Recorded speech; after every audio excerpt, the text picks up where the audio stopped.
Salut tout le monde, c'est Laurent Marchand, j'espère que vous allez bien. Aujourd'hui dans cette vidéo, on va parler d'un sujet qui intéresse énormément de monde. Moi je reçois déjà plein de mails sur ce sujet-là alors que j'ai pas toujours des choses à proposer là-dessus. Mais en fait c'est vraiment un sujet que je vois extrêmement récurrent dans les demandes, c'est la mission de vie. Comment trouver cette mission de vie? Et donc j'ai mis un article, encore une fois, un article qui est vraiment représentatif de tout ce qui est aujourd'hui transmis sur Internet, mais même au sein des professionnels du développement personnel. Euh, on est en face de quelque chose qui est une fois de plus une aberration et ça me coûte, mais en même temps, voilà, je me dis si à travers cette vidéo, on peut remettre les choses en place et pour que les gens d'ailleurs arrêtent de se stresser par rapport à la mission de vie, ce serait formidable. Donc voilà en quoi je m'inscris aujourd'hui. Vous comprendrez pourquoi tout à l'heure. Bon, comment est-ce qu'on trouve sa mission de vie? Dans cet article, on retrouve toujours à peu près les mêmes poncifs, c'est-à-dire en gros, on explique que la mission de vie, c'est quelque chose que tout être humain est censé faire pendant son existence. La mission de vie a un caractère d'évolution, donc comment à travers une action qu'on va porter sur le monde, une contribution qu'on va avoir, comment cette action peut nous faire évoluer et comment cette action peut nous donner plus de sagesse ou apporter à l'âme une sorte d'enseignement plus, voyez. Donc l'idée c'est ça, c'est d'expliquer que cette mission de vie est quelque chose qui va être de l'ordre de la contribution. Ensuite, on va vous dire, bah voilà, pour aller chercher votre mission de vie, en gros, il faut faire un exercice d'introspection qui va vous permettre de revenir sur votre passé, tout ce qui vous a motivé, vos valeurs, la façon dont vous réagissez, etc. En gros, l'idée, ça va être de vous connaître vraiment bien pour mettre tout ça derrière l'entonnoir à une sorte d'activité professionnelle qui va être l'expression de votre mission de vie. Ben, il est là le problème. En fait, la mission de vie n'a rien à voir avec faire quelque chose. La mission de vie, c'est être quelqu'un. En fait, la grosse croyance qui tourne partout, c'est que si je dois exercer ma mission, je vais l'exercer en posant des actions, en faisant à l'extérieur quelque chose qui sera ma contribution. Mais en fait, si on réfléchit bien à ce concept-là, ce concept ne peut pas tenir. Ce concept est lié à l'école de l'action, au Just Do It, qui est une école du développement personnel. Il y en a plusieurs. Il y a celle de l'action, il y a celle de la pensée, il y a celle de l'énergie. Moi, j'appartiens à celle de l'énergie aujourd'hui, après être passé par les autres, qui ne sont pas des mauvaises écoles, mais qui sont juste des écoles qui sont limitées au bout d'un moment. Et l'école de l'action est une école qui a encore énormément de prise dans les croyances aujourd'hui populaires, en général, parce que c'est une école qui a beaucoup été, on va dire, ça a poussé beaucoup pendant les années 80, 90, 2000, et donc du coup aujourd'hui c'est très implanté dans notre société.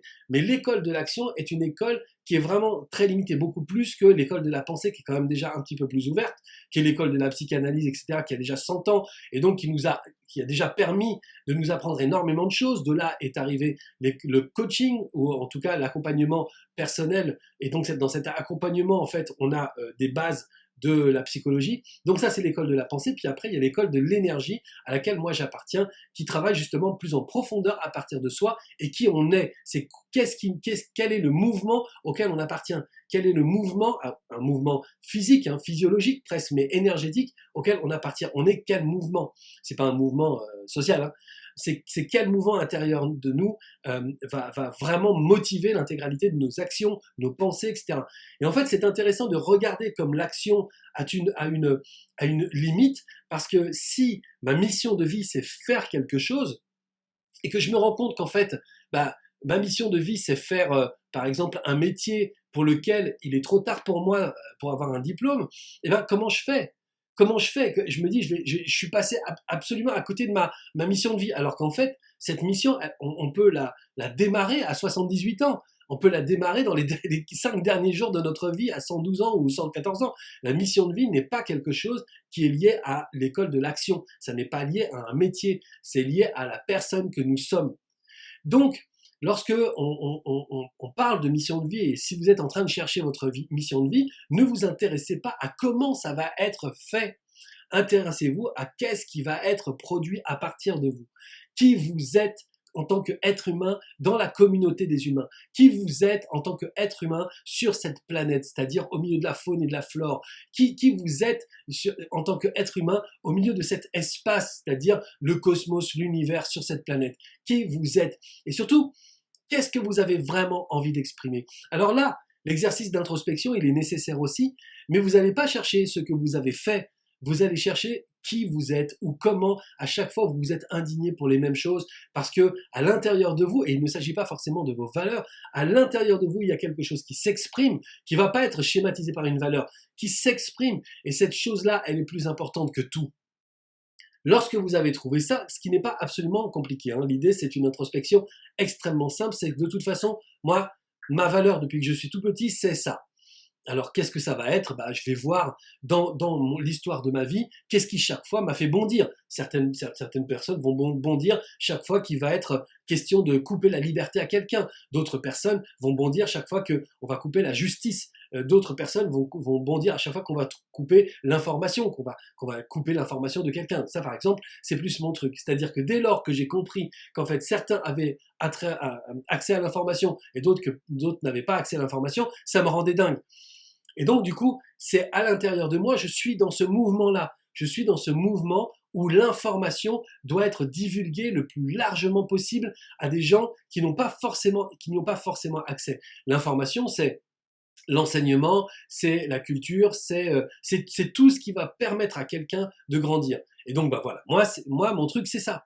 Et c'est pour ça que je fais cette vidéo, et c'est pour ça que je vous disais au début que c'était important pour moi de m'indigner et de transformer les choses, mais je les transforme à partir de moi. Maintenant, regardez bien. Je fais ce métier d'accompagnant personnel, je fais son métier de coach, comme on dit, et je le fais à travers des vidéos.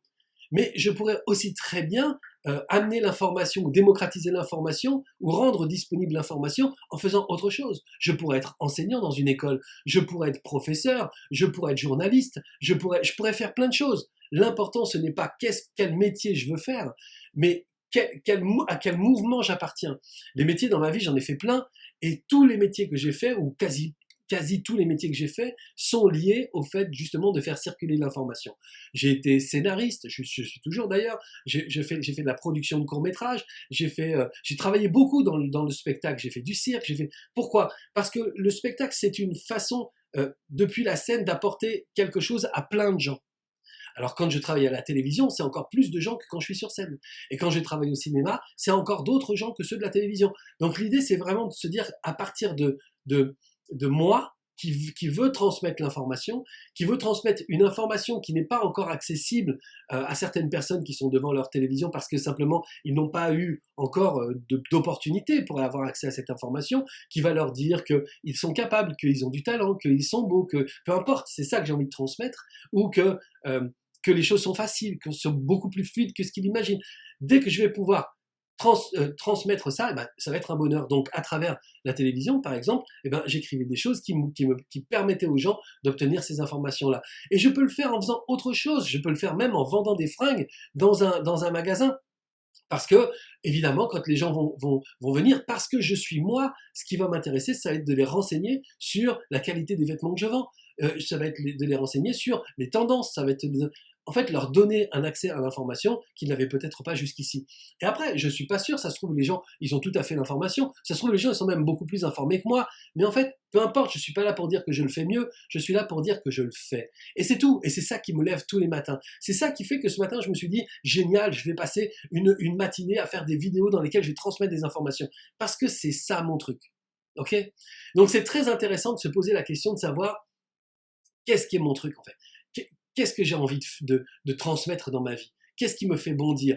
Le manque de liberté, le manque de justice, le manque d'information, qu'est-ce qui me fait bondir? Le manque d'égalité, qu'est-ce qui me fait bondir? La discrimination, qu'est-ce qui me fait bondir en fait?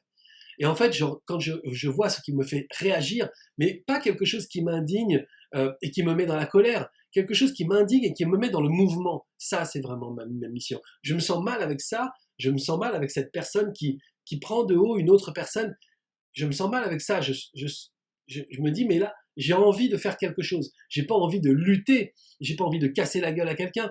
J'ai envie de produire quelque chose. J'ai envie de contribuer. J'ai envie de participer à quelque chose qui serait plus intelligent. Il y a des gens qui disent, c'est quand même incroyable. Ils sont totalement indignés. Ils disent, c'est quand même incroyable. On est aujourd'hui en 2020 et en 2020, il y a encore des gens qui se font des fractures au poignet.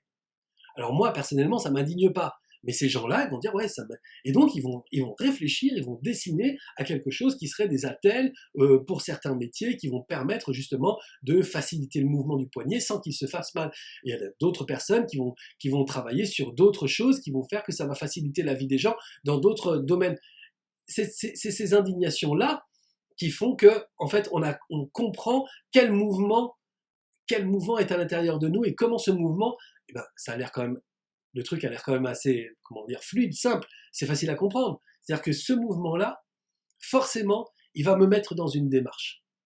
Forcément. Alors je peux faire d'autres métiers qui n'ont rien à voir avec ce mouvement-là, hein, mais je ne vais pas me sentir à ma place. Mais je peux très bien les faire ces métiers-là, pour gagner de l'argent, pour nourrir ma famille. C'est pas déshonorant, tout va bien. Mais je vais sentir à l'intérieur de moi qu'il y a quelque chose que je peux faire mieux encore. Alors c'est pas un métier que je vais faire mieux, c'est un métier que je vais faire dans lequel je serai moi-même mieux, parce que je vais avoir le sentiment que je vais pouvoir vraiment donner ce qui est moi.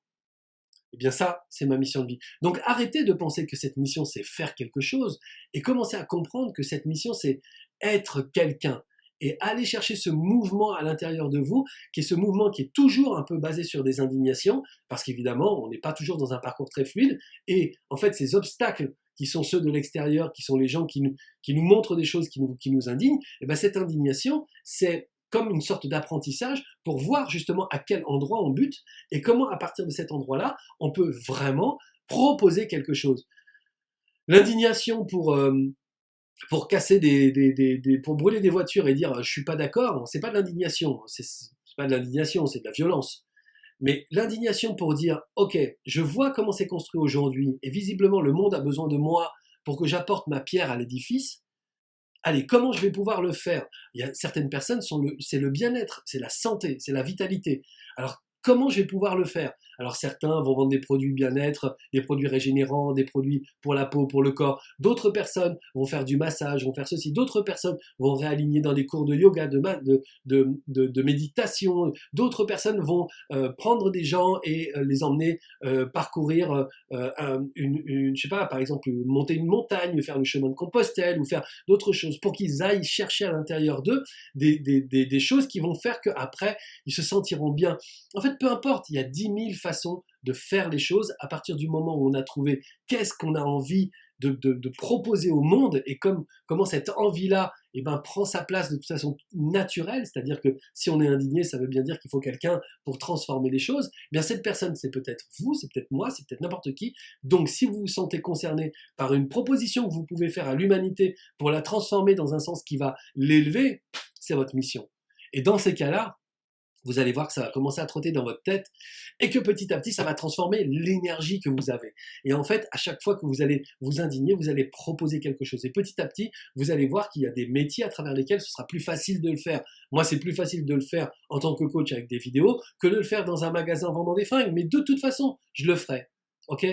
Donc l'idée de la mission, c'est celle-là. Arrêtez d'imaginer que c'est faire quelque chose. C'est qui vous êtes. Et après, faire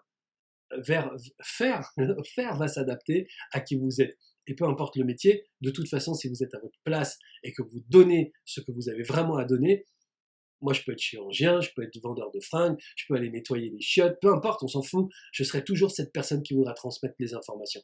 Et c'est ça ma mission. Ok, j'espère que ces informations que j'ai transmises vous auront aidé. C'était Laurent Marchand.